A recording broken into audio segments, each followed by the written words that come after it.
What is up, everyone? This is the Rebellious Noise podcast. My name is Dan. I am joined, as ever, by Scott, Rob, and Lucas. A very warm welcome to you from Tier 4 here in the United Kingdom.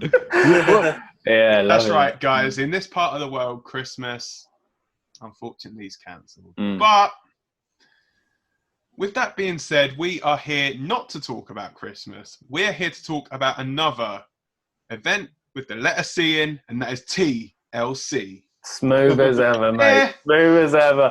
Mate, We're a little bit Christmas. Look, we got to keep the spirit alive, though. So, we're doing all right. So, as usual, we have all done our predictions on previous videos. We're going to go through, we're going to tell you at the end the points and see who ends 2020 top of the table. But it's not going to be it for the whole year, so to speak, because we finish up at WrestleMania. Is it going to be like football, though? Whoever's top of the table at Christmas, they're likely to get... Well, to be fair, that better not happen this year because Liverpool are top. So, there we go. I'm just glad Tottenham started dropping points because Arsenal ain't exactly catching up. So, I don't know what dropped quicker, Tottenham or London in the tears, yeah.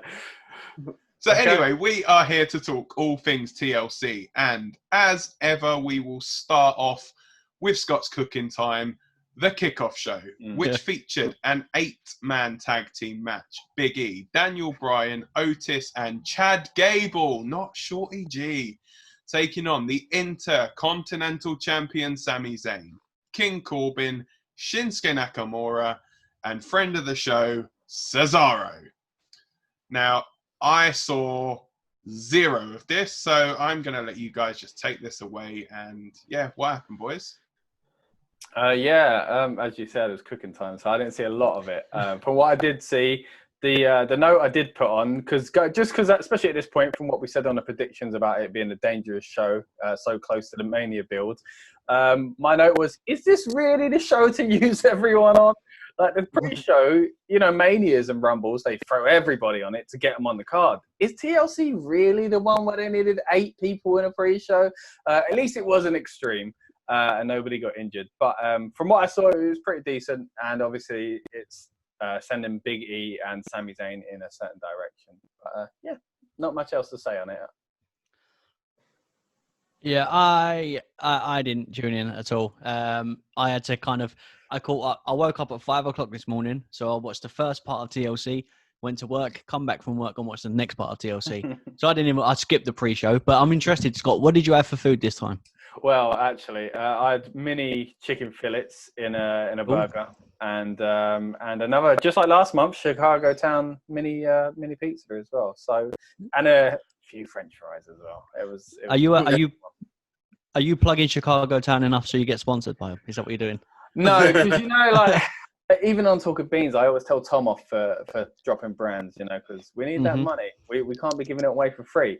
But money, yeah. We want money, yeah. We can't really describe Chicago Town pizza, the mini ones at least, like any other pizza. I can't just say frozen pizza. It's different to all the other frozen pizzas. So it's very specific. I mean, it's nothing like Chicago deep dish actually is, but it is its own thing. So I got to mention it, boys, for clarity, So not for promotion, but if you do want to send some pizza, feel free. Any pizza products would be nice, actually. If you just send them to Scott, care of Rebellious Noise. Please do. I saw this pre-show match, though. I didn't even know it was happening. They only announced that, actually. I think it was literally about 20 minutes to go to the show because there was no match announcement until then. You know what? It was inoffensive. It was what it is. I think, obviously, maybe with the end of the year, they thought they'd give a few people some ring time, I guess. It's interesting to know that. I mean, Daniel Bryan hasn't been on a pay-per-view for about how long? I don't know how long it's been. It has to be at least 6 months now. So, I mean, that might be also something to do with it, especially as the Rumble comes up and they're looking to obviously highlight people like Big E. Maybe that is it, freshening people up. You're right, because, we ain't seen him in ages. There's quite a few guys that I was thinking, like, that kind of, like The Fiend. We didn't see The Fiend for a few months, but before that, we saw him every single month, so... To be fair, we might not be seeing him for a while. Well, we'll get to that. But look, it was inoffensive what it was. It only went about 8 minutes or so. No one got hurt, so... there's some cool little bits in there. But that last kind of end sequence was really good, actually, to be fair. kind of like, yeah. So I don't know, it was all right, and the right team won as well. I think you need to give King Corbin wins at this stage of the reign, his reign of King. But yeah, it was all right. Yeah, so as I say, I didn't see this, but from what I heard throughout the show, there was obviously Big E got the win over Sami Zayn, which is now leading to, on the subsequent SmackDown, the Christmas Day edition of SmackDown, is going to be an Intercontinental title match between Big E and Sami Zayn. Which I assume they're going to take SmackDown this year. They're not going to say to him, "Oh, you know what? Everyone just come in and come in and work." Kind of on the day of Christmas Day in a pandemic year. You never know. Yeah, you never know. So, anyway, the main show then kicks off, surprisingly for me, really, with the WWE Championship match. We should have guessed, actually, because they had the Championship Ascension ceremony on Raw, where they raised the title up to some funky music. And so, Drew McIntyre defended the championship against AJ Styles, ... initially. So this match, obviously, Drew defended against AJ, and halfway through the match, The Miz came down with the Money in the Bank briefcase, cashed in the Money in the Bank briefcase, so there is no longer a Mr. Money in the Bank, and subsequently lost. For this one, I guess it's... we were actually debating whether to still go with points on this one because the match got changed mid-match. It was one of those things, but season of goodwill and that. Should we be nice and just give everyone a point? Because we all said I guess we all either get the point or we all lose the point. Okay, so everyone, do you want a point or do you not want a point? I think we should keep it. Just so no. Point. Similar to each other anyway. Same distance. I say no points, only because in the future this might actually matter, and then we're going to really have a tough decision. So I think we should do, because we might have actually chose different things. You know what I mean? So, and it might be unfair. So let's say nothing, because technically, again, the match did change, even though it was halfway through. Okay. I'm trying to get it a bit. I know. I don't want to be the humbug here and take everyone's points away. All right, Boris. That's offensive, man. But yeah, as far as a match goes, a lot of points in this actually as well. To mention, because there's a lot of different kind of like it's kind of like the Seth one when Seth did cash in and it become a new match. You know, it does change it. Like there's pre-Miz and there's after Miz. You know, like the first part of the match before the Miz, because I didn't think it would be the way. I thought when the cash in got fouled, that was it. So to their credit, it carried on. But the first part, just seeing AJ basically up against Omos look like the Hornswoggle parody of himself from a few weeks ago on Impact Wrestling, which was hilarious to me. Yeah, he had a good match with Drew. Like, I think we all knew Drew was going to win. Obviously, we all picked Drew to win. And just like the rest of this pay-per-view, I think it's going to come up a lot. It was a lot of obvious finishes, but they did very, very well to get there. I thought the match was a really good match, especially as an opener. There was some really nasty stuff that weren't even to do with the stipulation. Like there was the bit where I think Drew dove into AJ in the turnbuckle, just lunging in for some punches, and it looked like vicious. Like it looked really, really good. So let alone when you start putting in the slingshot into the chair in the turnbuckle, and then you also get the one I think where AJ jumps on the rope and he's balancing and he just chair flies to the face of Drew. So some amazing spots in this as well. But again, going into the Miz thing, I'm on two sides about it. Number one, it shows they had no plans all year, which we should have known really when they changed it mid-year to give it to someone new. Like we should have known, obviously, Otis was never going to do it. So therefore, unless they'd come up with something exciting for Miz, which it didn't look like they were doing, Miz was just another placeholder as well until the moment. Now, in some ways, I think this is the year to have a failed cash in because there's no fans there. The joy of that when that music hits, we spoke about before. Like I was at Ziggler's one years back. That when that music hits and there's a cash in, it is one that we all know. It's one of the best feelings in wrestling, you know. So we didn't have that. you know. So although we got to see it as a viewer and it was exciting, and as Dan mentioned, like we kind of mentioned it last time around, I think on the pod, and we were all like, nah, we all kind of like brushed past it. And I shout out to Wrestling is My Addiction, who commented on the last episode saying, do you guys think that? And I pointed out, you know, we kind of brushed over it, but you know, it would be a big shock. And my goodness, it was a shock, you know, like, but again, we didn't have that fan reaction. So I'm all right with it kind of being a failed one in that sense. I'm just annoyed that they had no plan all year, clearly. And I was kind of excited when Miz come out. I was thinking, just do it then. Let's shake it up. But then I think I would have also been like, another loss for Drew. You know, they're painting it as 2020 as the year for Drew. But even yesterday when they kept doing that, I kept thinking about the aspects of him losing it, you know. So, yeah. But the ending itself, again, I'm glad it didn't just go, Miz failed. Like, they genuinely had 3 guys fighting for it. So I really, really did enjoy that. So, yeah. Anyway, over to you guys.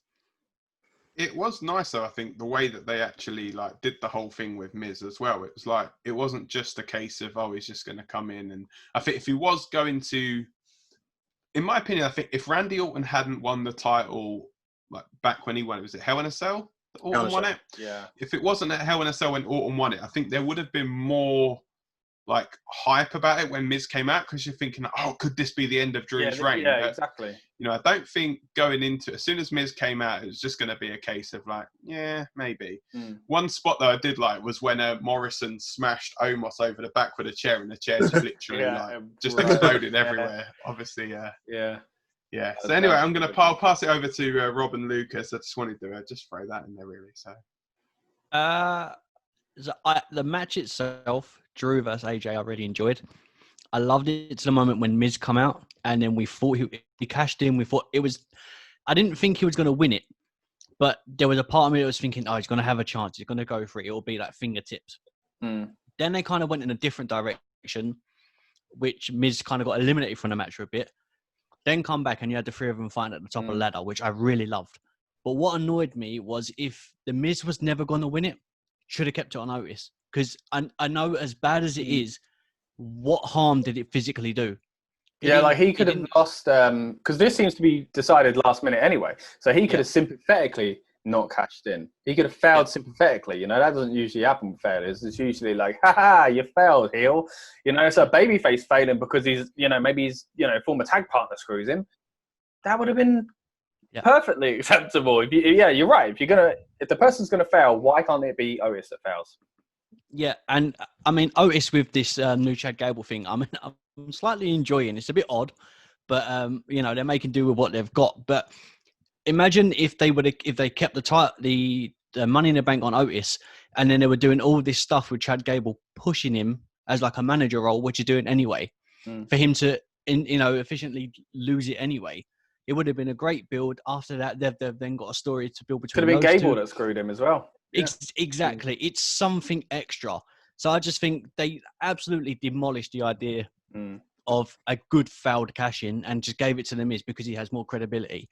I just think it was ridiculous. So the whole thing irritated me. So I was starting to get irritated from the minute that I knew that it was a failed cash-in. Yeah, because it was good. It was good for the moment how they did the 3 people, but you're right, it goes nowhere. So yeah. So I was until June to do something as well. Like you just think like they could have left it till like as late as possible and see if there were fans back. You know, it doesn't look like much is going to happen anytime soon. But come like April, May time, you really don't know. Yeah, there could have been fans. Would have been an option for Mania, because if Mania is kind of hard to do a kind of dead Mania as far as no one's there again, then that would have been an extra fight for Mania, you know? Like, or imagine the pop the first night back when the first night when there's fans back in the arena. You go the first sold out venue back after all this crap that's going on at the moment, Money in the Bank cash in, the whole place would have erupted. But you know, and I think at that point, I don't think you could have had Hornswoggle have that Money in the Bank. If that cash-in had happened the first night back, the whole crowd would have erupted. So, and I think having that with Otis to fail it would have been perfect because, as you said, it's sympathetic. No one would have expected it, but everyone would have expected him to lose. So I was furious from the minute they done that, and I realised it was a waste opportunity. my vision of how TLC was going to go instantly declined. And there's points that I got even more irritated, which I'll get into. But just let us know when it is, and I'll go and top my drink up and settle in. I'll get the popcorn out. Yeah. I like the match before the Miz got involved. I really hate the cash in. I think it makes Miz look stupid because we need to remember this. Drew McIntyre was thrown off Hell in a Cell, or on the side of it, and continued the match. So if you're the Miz, like, this ain't the guy. Mid-match? Why would you cash in mid-match, knowing that he will survive everything, and I think because he thought it was easier to climb a ladder and pull the title down rather than have to pin. Him. Yeah, I kind of get that, and I guess because he thought he had obviously Omos and Morrison, other factors involved, obviously, and I guess obviously once those got taken away. But it was interesting that obviously I'm not too sure time-wise, but Miz must have the longest amount of time to kind of be in the cash-in match, I guess, because usually these cash-ins are very quick, aren't they? They're usually like one finisher. Other than RVD who planned it. Who booked the match. Wasn't there someone else? Yeah, wasn't there someone else who came in mid-match other than Seth? Because the Seth one was like, didn't someone else do that though? Kind of similar. Like it Edge went coming after a match. No, like during another person changed the match like to a triple threat or whatever else. I feel like, or maybe it is just Seth that I'm thinking of. It's just. Yeah, but it was quite long because, like you said, like he was taken out of the match for a while, Miz, and then he come back in. Which, although, like you guys, I disagree with a lot about this. If you're gonna do it, they did it the right way to get Omos his little spot because Omos he would have stopped McIntyre otherwise. So Omos needed to get out of there as well. So it was a good way to do that as well. But it's weird, good and bad in this. Yeah, look, I think overall we are. Thing is, overall, as much as I'm annoyed about the cash-in happening, I'm kind of at the point where, the result of Miz as champion, I don't think a lot of people wanted. So it's a case of like, but he's still not champion. Drew is. So isn't that a good thing? And as much as it sounds a bit weird that they wasted this cash-in, it's like I still feel, and this is how I'm thinking they might feel. Even in 3 months at Mania, people still want Miz to be champion. They still won't buy it. Like he's been buried. Like he's been buried. He's a good. He's a good like mid-card act, and he has a TV show on the USA Network, and he earns a lot of money. He's got a hot wife too. He's got a family. That's cool. But for me, I think the ceiling has been reached. The time for him to be the champion was when he was feuding with Daniel Bryan and Talking Smack. Yeah. That was a time that if you ever wanted to put him as WWE champion again, that was the time to do it. Now, 3 years down the line, after he's been relegated to, back to being a comedy act with John Morrison, look, they get the Raw Tag Belts at some point. That's great. They get maybe a little network show. They'll be employed for the next, 5 to 10 years. But it doesn't lead to WWE champion, these roads. Look, the match itself was really cool, though. And, like, seeing Drew and AJ work very well, like, together was good. It's always weird when they start with obviously the WWE title match, like on a pay-per-view, but it made sense as to why, as we get onto later. And no, like I think there was a good use of all the kind of weapons as well. I can't help but think, obviously, the kind of threat from the USA Network this week has made them realise, okay, we've got to be able to show that we can do the kind of more hard-hitting stuff. And there were some very hard hits. There was a period of about 5 minutes where they were just throwing stuff at each other. They were just, they were literally just, that like a dodgeball game or something. Yeah, it was like they were just throwing chairs, ladders, boots, everything else at each other. And that's the kind of stuff I think, for open pay-per-view with, that was the right direction. So yeah, just to say, I'm not too happy with the cash-in. I think it made me a little stupid. But it brings up something interesting now, though, where the match stipulation always stays the same now if he was to cash in. So it does open up other scenarios for this to happen in the future, potentially. So, there is that kind of glimmer of, if they did it another time, like, could someone cash in like a battle royal, the champions of all? Could they cash in a cinematic match? You know what would be really good though? If they cashed in a chamber match where there's only 2 people out already, 4 are still in the chamber, 1 person eliminates the other, so there's 1 person left in the ring, and then all 4 have to watch in the pods and can't do anything about the title changing hands. Do you know what I mean? Oh, you know, so the first 2, one of the champion or whoever it is, maybe not even the champ. The champ can be one of the people in the pod. You know what I mean? So they've now become the 7th person in the chamber, and they've got I'm excited about that. Yeah, so it can't even happen this year. So, but next year, guys, maybe. Yeah. There's only 2 shows left until Elimination Chamber, so we'll be interested. Yeah, but there's no money in the bank anymore. No money in the bank. Next year after that, next chamber, maybe then. It does seem like a long wait, though, doesn't it? Now for next Money in the Bank, like 5 months, isn't it? Yeah, and especially, I think it's extra low blow because obviously Becky got pregnant. That was what happened, but obviously the women's cash in didn't happen either this year. True, so we've kind of been robbed of kind of 2.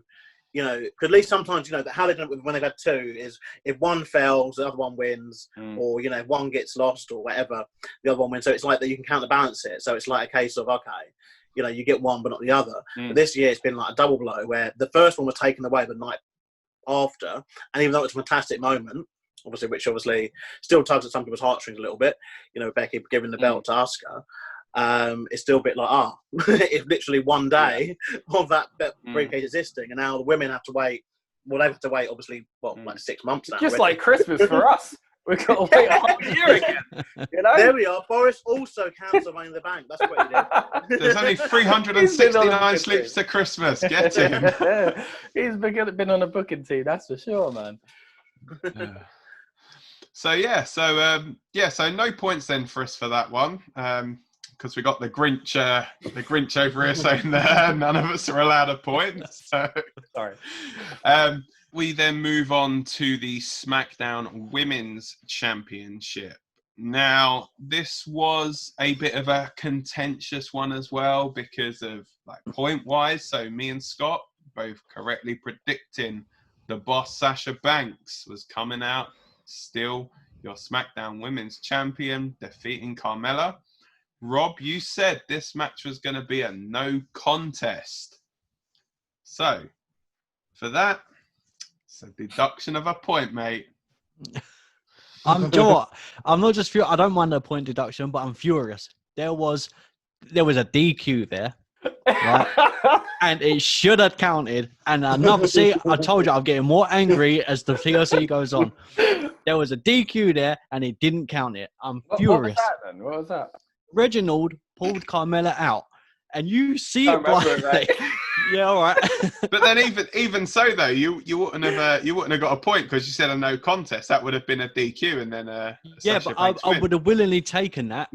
But however, right, but I'm furious. It's just it's a mockery of the rules of the pay-per-view. We'll do that this year with Bailey being a ref, so. We can't hope for the rules, mate. And Lucas, do you remember what you said for this one as well? Was it DQ? Yeah, you said Sasha Banks to win by disqualification. No. If you go back to video, I did say I think it'll be DQ, but I didn't lock it in as a DQ. I said I think it'll be by DQ.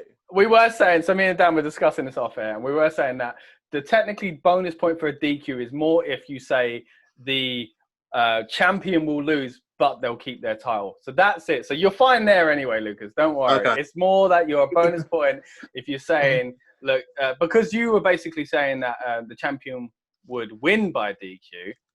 That's not a bonus point anyway. That's more like saying the champion will win by submission. That doesn't matter. That's how you like mentioning. You're fine, mate. If it's the other way around, then you would be losing a point because you would have said Carmella's gonna. That makes sense. Carmella will win Sasha the match. cheated to win or something like that. She lost. She hit with a belt, but she kept the title. Like I wasn't too sure. The thing is, this is I haven't watched WWE television since before Survivor Series, so it's a bit like I was going into it blind to Carmella, this new Carmella, and Carmella's one who, because obviously she's obviously with Corey Graves, and she's one of those where it always seems that when they do push her, she wins the belts. So it's like a case of, I thought maybe they're going to do something, but then it's like Sasha, she's been on a bit of a run. So it's like, I don't know whether they're going to do something. But in terms of the match, It was okay. Like I don't know. I don't buy Carmella as a good. I don't think that she's up to much. But personally, like in the ring, I don't like saying that because obviously, you know, it's not good. It's not a positive thing. But I don't know. I don't buy her as this credible title challenger. Like I buy her as a TV opponent for Sasha Banks. I buy her as if Sasha, Becky, Bayley, and like half of NXT like all like disappeared, and then Carmella was champion. Like I buy that, but I wouldn't. I never bought that she could win. The best thing about her was Reggie. I love Reggie. Reggie needs to be just I just love how they just got random people just popping up. He's Reggie, no Ellsworth, mate. Oh, he's not. Thing is, though, Carmella, I've realised this. She's always had to have someone with her. Enzo, she's always a piggyback. Enzo and Cass, Ellsworth, like you say, R-Truth, and now Reggie. Like she's never been able just to be like Carmella. Maybe it's like because they're not quite sure about her. Yeah, maybe. I think they just realised. They realised that she's rubbish. Oh man, I wouldn't go that far. I feel like she's. Firstly, I feel like she's improved. I saw a lot of talk on Twitter and stuff, and other people talking about this, saying as if this match was like really, really high up there. I wouldn't say it was. I say it was a decent match, and I do think she has improved. I'm somewhere in the middle of basically what you're saying and what I've seen other people crazily overhype it. Well, I do think she has improved. And I do think even looking back on her previous runs where she was at the top with all that stuff with Ellsworth, it was still entertaining, you know? So, but I think you're right. I think it's because the caliber around her, like you say, if all those people went away, she'd maybe be a higher star than she is. But the caliber of champion around her and contender around her is way higher. And now I do think she could, because I do think she's got better. I think she's improved. So I think that could continue. But like you, I don't think she's at that stage at the moment. I don't think like she is a credible contender at the moment, other than the fact that they've repackaged her. And when you repackage someone, that means you're pushing them anyway. But a few more like feuds than that and whatever else, maybe she could build up to be more credible. Yeah. But I think for me as well, I think like after they've done quite a lot of work with, I think I've shouted this out so many times now. People are going to get sick of it, but the Liv Morgan documentary on the network, I think like, they gave a platform to Liv, and she's had, I feel like, a really fantastic story behind her. And think about this early in the year as well with Ricochet. They gave him a 24, and you get really invested in these people and go, okay, look, end of the day, look, Ricochet is not the kind of wrestler I really enjoy watching all the time. You know, he's not my type of wrestler to watch, sorry. But I'm like, okay, like I can see where this guy's coming from. Like he's a kid who's from the middle of nowhere, who learned how to flip, and you know has travelled the world like with being what he's doing. And then he's in WWE now, and then you know you watch that, and then you turn on to Raw, and he's not on the show. You're like, but why would you highlight someone? The same thing with Liv Morgan. Like you know, you let her basically produce or co-produce, whatever, work with her to get her own vision of a documentary, telling about her story and her struggles, obviously, with anxiety and all kinds of different setbacks and that kind of stuff, going through Riot Squad and showing the harsh process of, you know, going from, okay, the Riot Squad are going to be a main stable to now the Riot Squad are split up. So now you're going to be on TV. We've got something, you know, and then you watch that. Do you know what I mean? This is the problem that we have, though. This is why you should care, but now you shouldn't. You care about these people. We're not going to use them, though. Yeah, and it's just like, you know, Liv Morgan, she's been there all this time. And, you know, again, there was a period around Mania time when they were kind of pushing her, like when she's on TV quite regularly. And it's not leading to anything. But then Carmella's able to just basically, you know, put on a bit of makeup and, you know, just like do like a basic bitch promo, and she's able to get into the title scene. It to me, it makes no sense. That's what I think. I think I'm more pissed off that Carmella's Q jumped, and it is because of who she's with. Like, there's no other excuse. Like, Corey's wants to see his woman wrestle, and so you know they want to keep him happy. But I don't know. And I'm hoping that it's over, but I get a feeling it won't be. But I guess she's a tap out, so there is that. I don't see how she can really come back. There was no. What I do agree with your Q jump analogy. That's a good point, actually. Because they've invested, I feel like it can't be over. You know, like I said it on the preview as well, that they either she's going to win the title or this is going to carry on. So I feel like it kind of needs to carry on because, like then they've done it before. How many other times have they made something look like a big deal and it's not? You know, so maybe this will be it. But the way they brought her back, they kind of need to do something else with her. You know, there needs to be another rematch because she's lost credibility here. Yeah, it's always weird when they do this as well. Like when they build someone up to lose on their first kind of thing. And again, not watching the product, but I saw they had the match already on SmackDown or something. which again is another way of saying. Yeah, they did it the week before. What's the point of pay-per-views when you're going to just give the match away the week before? Or it's the same thing vice versa when they have, WrestleMania rematches on Raw the next night or whatever. It's like, but we just watch WrestleMania. Like, wasn't that the whole point of the whole show? It's the spots they couldn't fit in the night before, I would actually say, I'd say something like, I don't want to be negative Nancy here, but I do think it's probably the best I have seen Carmella perform though. And definitely towards the end of the match, there was some nice kind of reversals of both of their submission moves. And there was a moment where you're thinking, okay, maybe she will tap out to the code of silence thing. But I think overall Sasha winning is the best bet. And we'll see where it goes. Yeah. So I enjoyed the match. I did see a lot of people bigging it up and hyping it as it's an incredible match. Now, I'm not going to say it was bad. I'm not going to say it was incredibly good. However, the chemistry that they had in the match and the fact that Carmella actually looked like a threat is something in itself. And I don't know if you want to give props to Sasha for elevating her to that level or if Carmella has been away and doing training. But props to both of them. I really enjoyed the match. Obviously, I'm furious at the fact that that was not a DQ, right? And I've lost a point. That is both of their fault, right? And the ref. However, I'll let it slide because it's Christmas and I'm not a humbug like Scott. Hey, come on. But I really enjoyed the match, other than that. So now we move on to the Raw Tag Team Championships, where finally, Rob, you're on the board. We all get a point for correctly saying that the Hurt Business come out of this victorious against the New Day. I really like this. I think, both teams work really well together. The Hurt Business, they're just the perfect mix. You've got the talker, the technical guy, the high flyer, the powerhouse. They're just the perfect stable at the moment. They deserve these titles 100%. Look forward to what they're going to do with them next. Mm-hmm. Yeah, 100%, man. I echo exactly what we said. We spoke about them for months, being a highlight for, the WWE, and this is kind of overdue, really. But either way, they've done it. They pulled the trigger, so I'm glad they did. Few quick points. Really like the fact that Shelton's using the gold standard again on his shirt. Yeah. Obviously fits perfectly with all the gold and black that they're using. The New Day were a great team for the Hurt Business to work with. I feel like they put on a good show together.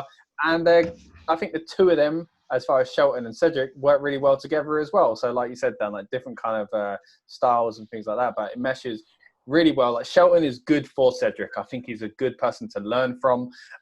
He's a great veteran and like he can still do it, man. Like jumping up to that top row the way he did, like he's great. Weird spot at the end with the tag in and Cedric, where they're going with that. Tiny bit of dissension, wasn't it? Yeah, and that doesn't usually come when you win the titles. It's usually in your reign or at the end of the reign. So, don't know where they're going with it, but like everything else, the Hurt Business has been involved with this year, entertaining match. So yeah, that's my 2 cents or 2 pence, however we say it over here in the UK. I really, really enjoyed it. The fact that they finally got the titles, as we said, is long overdue. I think the minute Cedric became a part of the Hurt Business, it felt like they were literally complete. They knew who the stable was, unlike Retribution. They knew what they were doing. They knew what the plans were. And it was one of those, sometimes when it's strike when the iron's hot. We kept saying it about Braun Strowman. We've said it so many times about people. And I feel like this time they've actually done it while the iron's hot and people actually care. Yeah, because if they did do it sooner, then maybe it would have been before Cedric was in the group. So you're right. Like when it's a good point that it looks right because when you look at early Evolution or when one's injured, there's only 3 of them. It don't look right. And now already when I see MVP Shelton and Lashley, it don't look right because like Cedric, the 4 getting all horsemen on you now, but the 4 feels like the right mix. Like they have fun. Yeah, I think. And I have no criticism about the match, but I have one criticism, which is the fact that they left the ring and New Day were still by ringside. Surely, if they've just won a title, they should be standing in the ring, being victorious with the titles in the air instead of doing it on the ramp. Yeah, because they went to meet Lashley, didn't they? Like Lashley could have just come. That was my only issue with it. Other than that, I loved the match. Yeah, no, I really liked it too. I think you've kind of said all the points I could say. Yeah, the only kind of thing I'd extra say, it's a nice little touch, really. Like Shelton Benjamin, someone who's been so underrated for so many years, and just to think that he was having these fantastic tag matches way back when in early 2000s, and now it's kind of come full circle where he's now obviously tag champion again. I think that's something really nice. 17 years or something, is it? Yeah, 17 years. Yeah. If you discount obviously when he won the 24/7 title, that was like his first title he won, like in about victory. 10 years or something, wasn't it? But in terms of tag titles, 17 years since Team Angle days, 2003. Nice. But no, I was really happy with this, and I think this is the right direction for the division. New Day are a team that don't really need the belts, and like I said in the pre-predictions, I think they might look to position Kofi as someone who potentially could win the Rumble, or either member really, because obviously they are very, very, very thin on star power as we go into Mania season. If you discount the part-timers that are nevertheless going to be showing up very soon. But yeah, no, good match though. Good match. Yeah, so sticking with tag team action, we now move on to the Women's Tag Team Championship. And that was the team of Nia Jax and Shayna Baszler defending against Asuka.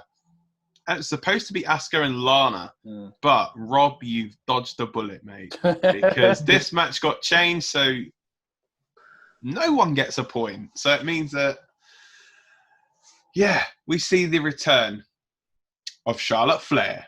I'm furious again. Yeah, I thought that might be coming. Right. What, you're furious because everyone else doesn't get a point. You should be happy. Charlotte saved you a point.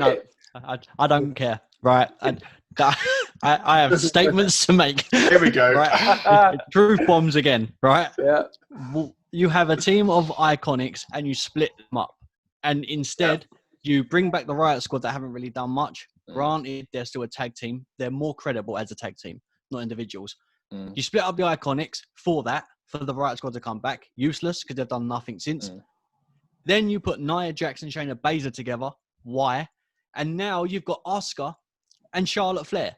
What's the point? You had a solid tag team of two women for the Women's Tag Team Championships, and they ruined it. And then Charlotte comes back on the first night and wins the damn titles. What's the point? And why build up Lana? Yeah, what's the point? The whole thing, I'm done with it. It pees me off. I'm so irritated with the women's tag titles. They finally get something going, then they ruin it again. I just don't understand their thought process in anything that they're doing with the tag titles. It's like we said on the predictions, like it's at risk again of irrelevancy.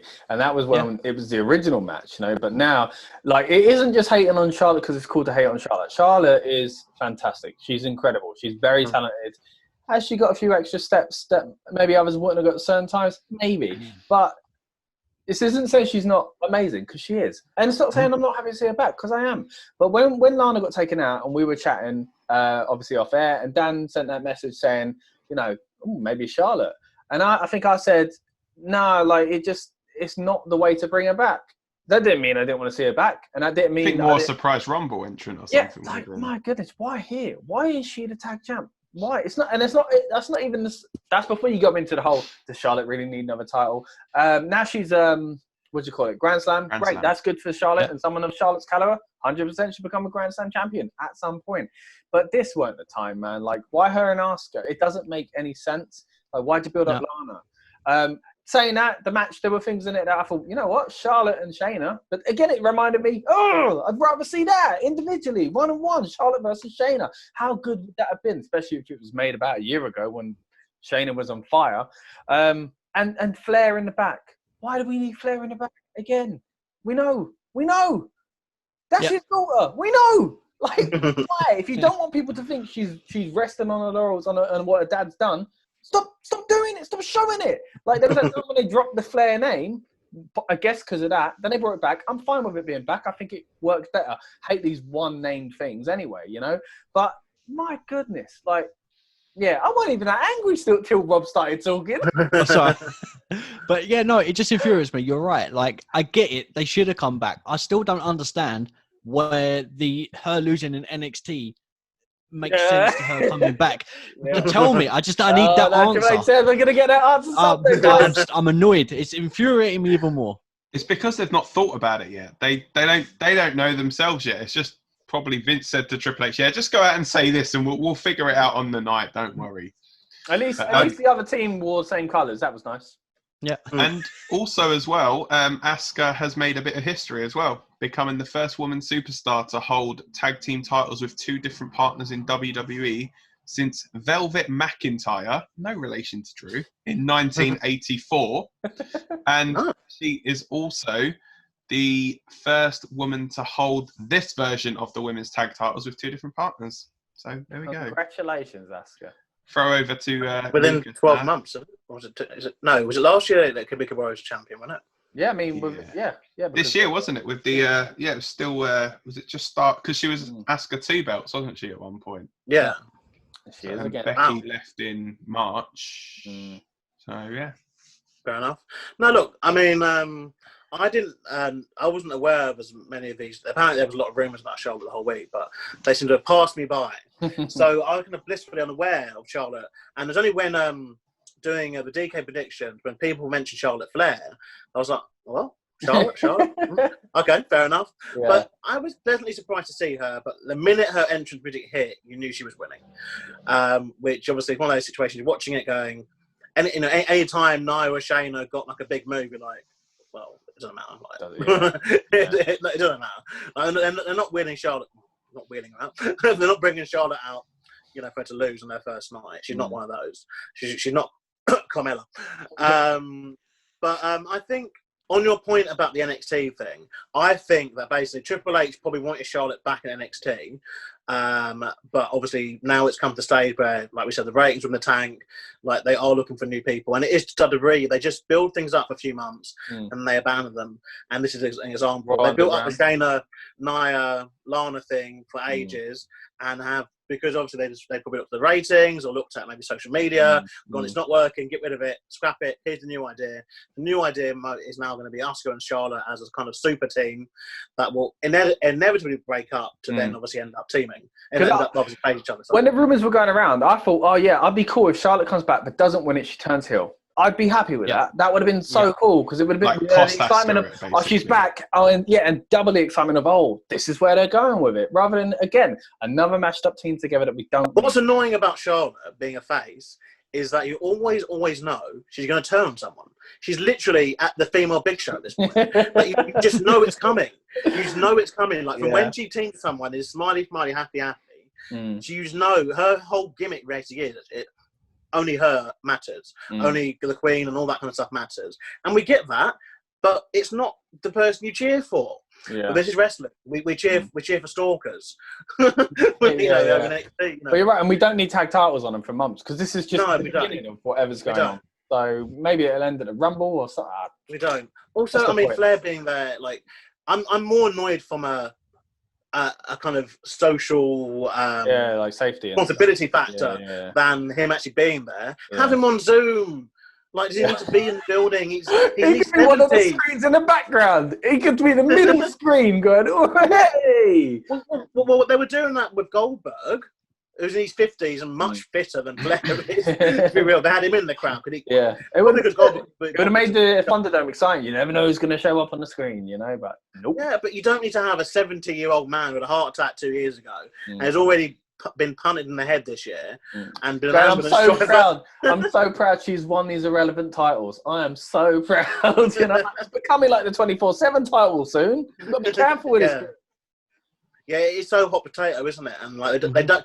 Again, it's just proof they don't like tag teams. Like you said, they'll be like Iconics. They haven't brought anything from NXT. They don't care about these belts, and this just shows it. But we'll see what happens. I mean, Charlotte, we're literally just a ticking time bomb now until Charlotte turns her back on Asuka, and we go back to Charlotte and Asuka, which is good. But we should just do it. Just book that. Don't anyway, lovey-dovey, have it to win all the belts thing. But yeah. To be fair, that could well be the match for the Rumble. To be fair, I mean they've got 6 weeks to kind of build to that. It's a long time, yeah. There'll be a whole other set of belts by then. Yeah, be like the mid South women's North American tag team invitational cup titles or something. Anyway, so we move on. Surprisingly, this match didn't close the show, and that was the TLC match for the WWE Universal Championship, which was between Roman Reigns and Kevin Owens. Points all round for this one. All of us correctly predicting that the head of the table was still going to be head of the table, coming out of this superb, hard-hitting contest. What did you guys think of this one?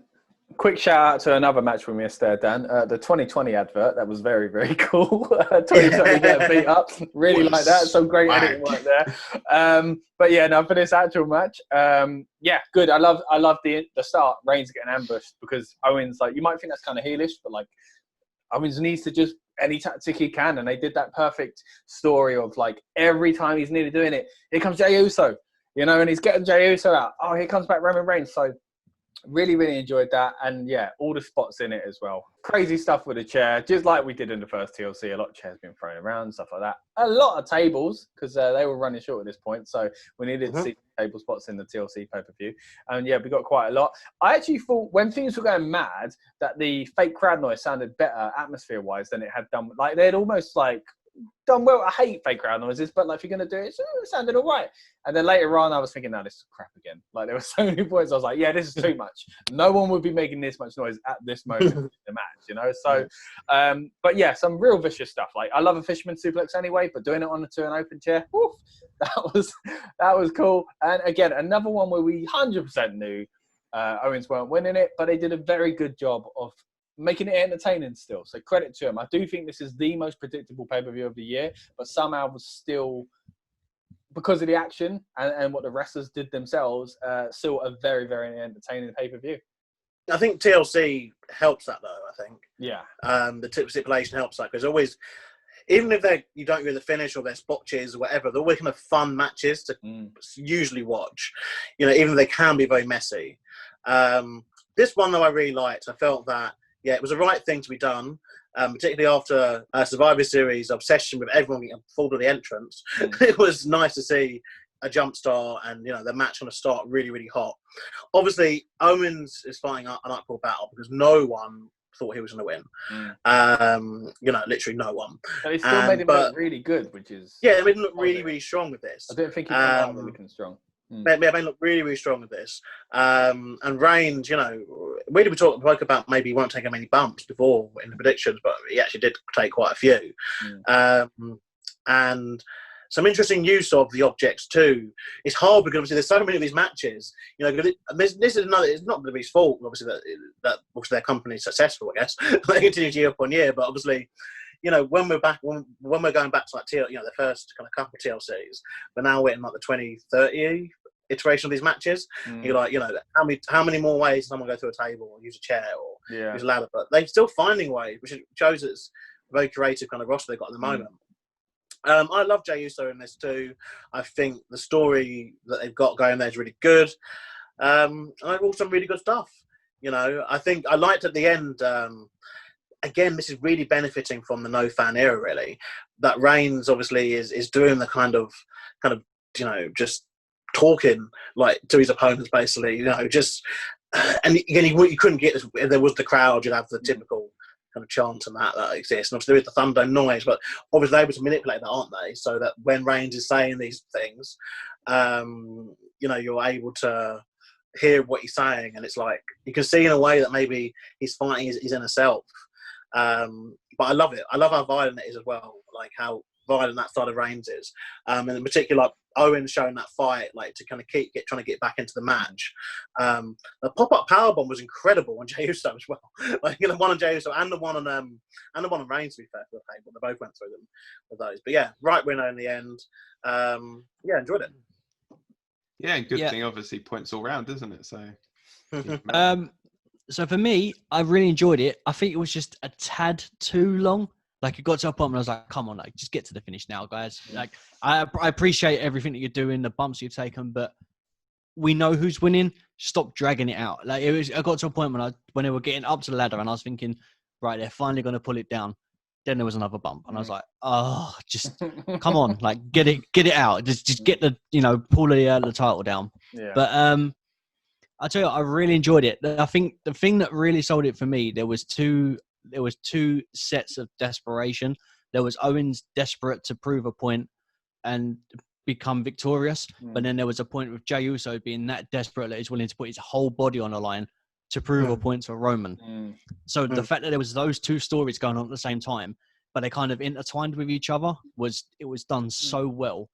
The storytelling through Jey to Roman and so on, like whoever's next in the feud, has been so good. So props to whoever's been booking it and writing it, and having Heyman a part of it as well is great.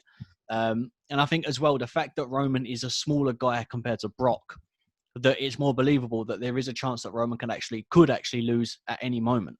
It's not as predictable, even though it is predictable, kind of thing. But yeah, my only issue was it was a little bit too long, but I loved everything about it. Yeah, I think you're right in what you're saying. I think it did go a little bit long. It's like, how many kind of like false like climbing of the ladders and stuff can you get really? But yeah, I thought overall it was really good. Like, apart from the length of the match, obviously it was a really brutal, hard hitting match. And the stuff with like Jey, like when you thought KO was going to win, and then all of a sudden you just get Jey come running down and stop him from winning, kind of thing. But yeah, I think as you've all covered pretty much, like overall the right winner. And yeah, I don't think any of us saw Kevin Owens coming out of this with a victory. And I think he did really well as in the most respectful way possible, as like a placeholder until they get a challenger in for the Royal Rumble, kind of thing. So yeah, so shall we move on to the main event of the evening? So the main event of the evening was the Firefly Inferno match between Randy Orton and the Fiend, Bray Wyatt. Now, before we start, I just want us all to take a moment just to sit here and bow our heads in silence and say rest in peace to the Fiend, who got burned to a crisp. So, yeah, all of us predicted that Bray Wyatt was going to win. We made the prediction when it was just a straight-up singles match between the two. But I'd just be interested to know, would any of you have changed your mind knowing that it was going to be this kind of stipulation match? I know I would have, for definite, knowing that it was a stipulation match. So, but yeah, so Randy Orton came out of this victorious, obviously. I did like the way that they actually did the Inferno thing around, like they made use of the whole like surrounding area. It did look really, really good. Obviously, you couldn't do that with fans there. So you like mate, hold this sparkler for us, and if someone comes over, just poke them with it. But yeah, I thought it was good, and like obviously the finish with the Fiend being on fire, getting back in the ring, getting RKO'd. What a visual that was, yeah. That was really cool. And the fact, obviously, of Orton, like, deviating from his gear where he had, like, all the fireproof clothing on, obviously. Yeah. And then, the end sequence where Randy Orton douses him in petrol or gasoline for our American viewers. And then striking a match, setting the Fiend on fire to end the show. So, throw over to you guys for your thoughts. Right. First of all, I was very happy with the way it started because Randy Orton looked like he was really scared and wary, like the Fiend was a monster, and I really liked that. I liked the way there was no fire until Fiend commanded it. You know what I mean? He looked fantastic, and like you said, Dan, like they made the great use of the surrounding areas and stuff like that. You had the crazy stuff with the strap on fire, the near miss with that. The axe, it was really cool, and then you start to realize this is pre-taped when they did the fire, the movie, like kind of boom up into the chair, and Orton moved just in time. But it looked fantastic. I'm guessing it was old footage of fans on the Thunderdome. They just replayed that because obviously, if it weren't live, which it weren't, they had to have reactions, so they used that. Looking back, it's going to be quite interesting. But the biggest, they filmed it earlier in the day, anyway. Yeah, and obviously, but it would have been recordings, you know, like it wouldn't have been real fans watching at the time, would it? Because everyone would have known what would happen and would have got out. So, yeah, it must have been recordings of fans on Zoom as well. But yeah, I mean, really, really known when they used a dummy. Now, I don't wish they used Bray for real, don't get me wrong, but I wish they didn't do that spot. The RKO thing looked fantastic. I thought it was amazing. the reason why we didn't do the spot is because they filmed it so poorly. And it was filmed earlier in the day, yet they still went ahead with it. I think it looked like crap. It was so obviously a dummy. It was pathetic. His skin was like a balloon. It was falling. It looked so bad. Cloth was completely flat on the mat as well. His leg went like that.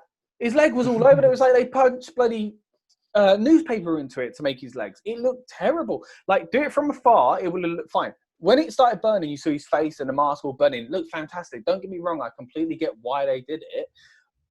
It wasn't executed very well. Everything else executed perfectly. But this, you had all that time. Just use a further camera away for when he throws it on him. And then go to the zoomed in one when there's hardly any balloon to show. You know, like it was, his body was all over the place. And they had way more hair. It was just ridiculous. Like, it just, they were all positioned perfectly around as well. So stupid. Literally, my note for that was WTF was that. And my next note was, how could they ruin a pay-per-view in the last 10 seconds? And I haven't seen many people see this the same way. Like, maybe people just loved the vision of it. And I think it looked good, but it was poorly executed. For me, the pay-per-view was very, very good. That last 10 seconds made me think I could have turned off after the RKO, and I wish I did. Because that looked amazing. Yeah, I think Randy Orton RKOing a flaming Bray Wyatt is the most WWE thing that could probably happen this year. I disagree with you, Scott. I think... you can go then, mate. Yeah. No, I disagree. I think I think it was filmed all right. I think, like, in terms of... Sorry, let me phrase this. It was filmed all right for WWE. Because in their universe, this is how they do things. And you have to know it's fake. Yeah. Like, yeah. You know, it's goofy. It's different. And, like, I mean, the only way I guess they could have covered it, I guess then again there might be some logistics here with obviously if they could have done it is if Bray was covered in well, to be fair, like chairs or tables or something like that on top of him, and then he threw it on top. But I don't know whether, again, I'm not a fire person, so someone in the comments might be like, actually you can't do that because that's like really dangerous and the toxics of the chairs or whatever. I think we need that as a t-shirt. I'm not a fire person.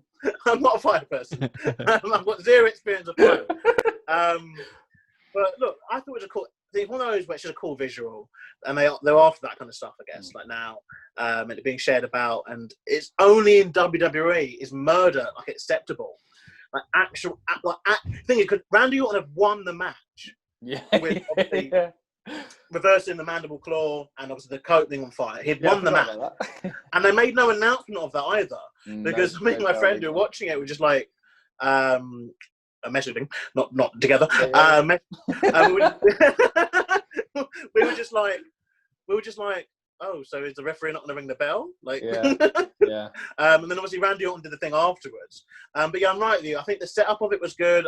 I feel again, it's one of those where like they can only do this without fans, you know, and because it would have, I had to obviously be like pre-taped way in advance, you know, and without the fans. It'd be interesting to see, I don't know, maybe we'll get like a WWE 24 and obviously how this was done, because, you know, like there was some, like you said, with the screens, like how, you know, they use stock footage, but then obviously, it just felt like, like quite a production kind of masterpiece. And I'd like to see like how they did do it, even though some people aren't happy with the ending. But I am with you, Dan. Like if we had known the match was a Firefly Inferno, I would have definitely gone for the Fiend being set on fire, and so I would have picked Randy Orton to win. But yeah, no, I'm happy with this. I'm not. I'm annoyed again. I'm sorry, Guys. Rob, I never rely on you. Bear in mind, we've got about 10 minutes, mate. So we'll settle in comfortably. All right. I really like the match. I like the visual when as you said, Bray controlled the fire. I love the spot where Randy was sitting on a rocking chair, and then he moved out of the way at the last minute. He could have moved a little bit later, so as it went to go on fire, he moved. So it was just a bit like out of desperation. I thought it was really close already, though, man. I think you're a bit harsh there, mate. I don't know. I mean, comparing it to if you were to look at it as a visual aspect, they could have made something like even. Okay. I mean, if they could do Kane and Undertaker shooting fireballs, they could have got away with that a bit, right? Yeah. You know, but I really enjoyed that bit. What annoyed me was they got the mandible claw. He was on fire. Lucas rightly said they didn't stop the match. We got that beautiful visual of the RKO, which was great. But why did we need to do the burn thing? I just feel like literally the Fiend has just been buried by fire. Like he took one RKO and it was out, and then set that. And I mean, I'm not being funny, but the Fiend has gone through so literally hell, and one RKO while he was on fire puts him out.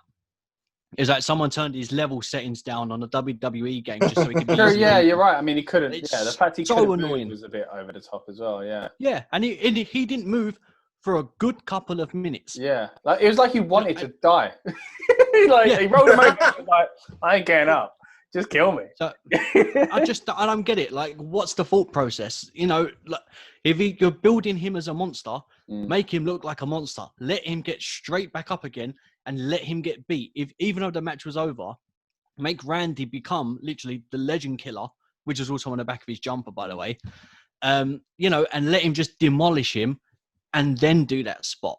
If you were going to run it over anyway, you should have done it like that, because I feel everything that you've built for the Fiend, that since he's been around, you've just completely watered down, minus the pun with fire. But you've literally watered everything down, because how was he important now? He got set on fire, got one RKO, and that's him done. I think it all depends on how he lost to Goldberg.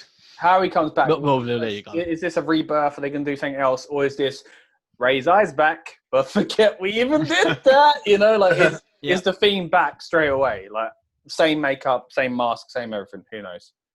They'll probably come up with some random stuff like the globe luxation thing, where like, oh yeah, it's all right just to pop it back in. Like with the Fiend, it's like he's just going to come out and he's just going to be like just this random like burnt figure or something. Yeah, once we put some water on him, he was all right. It'd probably just be Kane. Yeah, be Kane come out next week. Yeah. So I just don't get it. I think the best bit about the whole thing, I loved that promo. It reminded me of the old. Do you remember the old 2000 promos when they had like The Rock versus Austin? They done My Way and all that. The video package before. It was. And it was that a Christmas, the 12. Was it the 12 nights of Christmas? Yeah. Beautiful. It was so good. I like the full circle of the storyline as well. Like that is really cool. Just zoom out on your dummy before you set it on fire, and I'll be happy with it. But, yeah. Can you make that a t-shirt, please? Just zoom out on your dummy. I think though, when he was laying there and it was just like all the like the dummy was set on fire. The only thing that kept going through my head was like, if this was a promo video, it'd literally just be like 2 Bloodhound Gangs fire water burn. The Fiend is on fire. We don't need no water. Let the burn. But yeah, so that was it really. That was the conclusion really to TLC and to WWE pay-per-views in 2020. So we will next be back, I guess, for the Royal Rumble.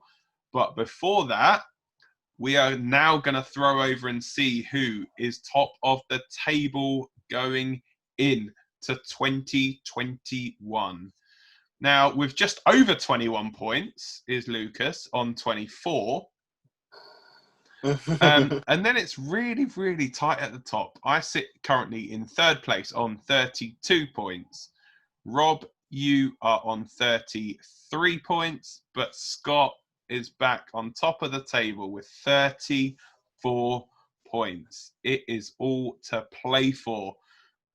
So, yeah, boy, it's going to be interesting going into the Rumble. I know it didn't change as much as I hoped, but next year, Rob, well, saying that, Dan's catching up to us as well. But Lucas, mate, come on. I'll try. It's Otis. I'm sure the Rumble's going to throw some interesting ones out there anyway. I'm sticking my hurricane mask back on. You watch. Lucas is going to guess every single thing at the Rumble. Everyone who's coming out, he's going to say, this person's coming out at number 1. They're going to eliminate 12 people. Give him 12 points. Bang. So, yeah, that is it, guys. Anyway, thank you so much for joining us. Hope you all have a great Christmas, a great New Year. Thank you for supporting us throughout 2020. We will see you in 2021. Stay safe. Take care. Thank you, boys, for joining me. Check us out, rebnoise.com, YouTube, Facebook, Twitter, everywhere you find social media, you'll find us. Search for Red Noise. Thank you. Goodbye.